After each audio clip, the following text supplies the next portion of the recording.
பார்த்துட்டே இருந்தேன் இந்த 2 மாத காலமா.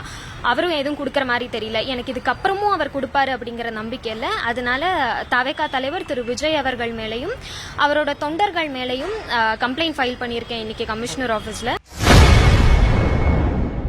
தவேகா தலைவர் விஜய் மீது அக்கட்சியின் முன்னாள் உறுப்பினர் வைஷ்ணவி போலீசில் புகார் அளித்துள்ளது பரபரப்பை ஏற்படுத்தியுள்ளது. இது தொடர்பாக அவர் பேட்டியளித்ததை இந்த பதிவில் பார்க்கலாம். தவேகாலிருந்து வெளியேறின சமயத்திலிருந்தே தொடர்ந்து தவேகா தொண்டர்கள் ஆகட்டும் ரொம்ப அஃபென்சிவான கமெண்ட்ஸ் தான் போட்டுட்டு இருக்காங்க. ஆபாசமா சித்தரிக்கிறது, மார்ஃப் பண்றது, தேவையில்லாத அவதூறுகளை பரப்புறது, இந்த மாதிரியான ஒரு சிலர் பார்த்துட்டே இருந்தேன் இந்த 2 மாத காலமா.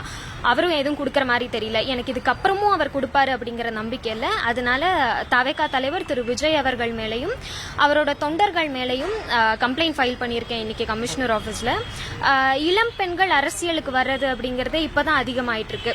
இப்படி இருக்கக்கூடிய ஒரு சூழல்ல அவங்கள பத்தி ஒரு ஆபாசமான கருத்துக்கள் பதிவு பண்ணும்போது அவங்களுக்கு எப்படிங்க அரசியல் களத்துக்கு வரணும் அப்படின்னு தோணும். பெரியார் அவர்கள் அன்றே சொன்னாரு, கரண்டியை பிடுங்கிட்டு பெண்கள் கையில இருந்து புத்தகங்களை கொடுங்க அப்படின்னு சொல்லிட்டு. இவங்க மறுபடியும் வந்துட்டு கரண்டியை கொடுக்கக்கூடிய ஒரு நிலையை தான் தவேகா தொண்டர்கள் ஆகட்டும் தவேகா தலைவரும் வலியுறுத்துறாரோ அப்படிங்கிறது என்னோட கருத்து. எப்படிங்க லாஜிக் இல்லாம இருக்கும்? யாரும் நடக்கும் போதே இப்படி பேசாதீங்க அப்படின்னு சொல்லி ஒரு பேட்டிகள் வாயிலாகவும் ஸ்டேஜ் ஸ்பேஸ்லயே சொல்லிட்டாங்க.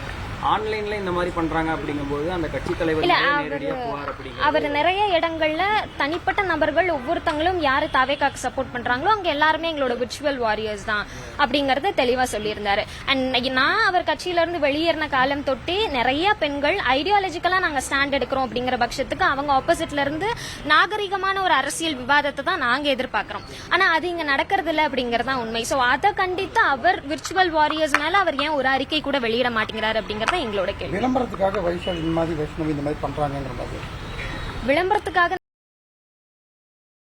செய்திகளை உள்ளது உள்ளபடி தெரிந்து கொள்ள ரெஃப்ளெக்ட் நியூஸை சப்ஸ்கிரைப் பண்ணுங்க.